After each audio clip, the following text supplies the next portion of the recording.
It's a great day out there, but even though it is kind of cloudy out there on that junction cam, the junction looks nice even when it is cloudy outside, and we're right at 60 degrees, so it's a bit chilly with those northerly winds, and the humidity is starting to ramp up as we prepare for the rain that will be coming up on Saturday, and we'll talk more about that in a bit.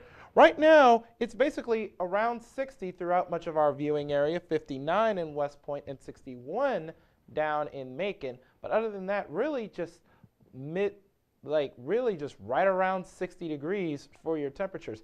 And for your high-res predictor, Friday looks like it's going to be mostly cloudy, but the focus is going to be Saturday. And at 8 a.m. on Saturday, the cloud cover is going to start to come in, and then watch what starts to happen at about 11 to 1:30 p.m.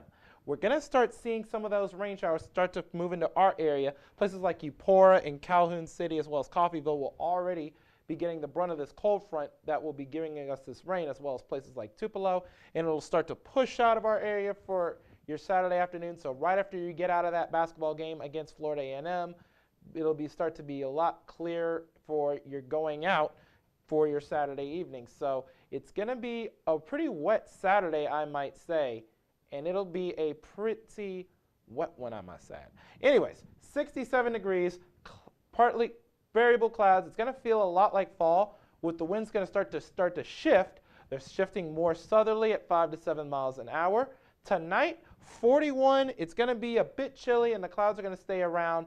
So some calm winds, very chilly night. So make sure you bundle up as you get out the door for tomorrow morning. And speaking of tomorrow, it's going to be warming up before that cold front hits. We're going to be at 71 degrees, so it's going to feel really nice. And there's also a game tonight against Georgia State for our women.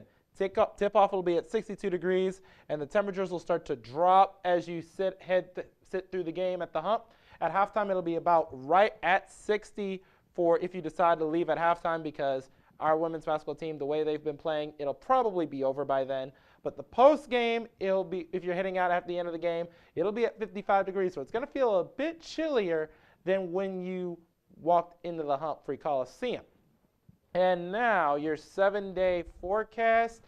There is that chance of rain and that basketball game on Saturday, like I mentioned. 90-degree chance of rain with a high of 72 degrees. The cold front's going to come in and really drop the temperatures into the upper 50s for a high, and it's going to feel a lot like December before the temperatures start to make their way back up into the low 60s for the beginning of next week.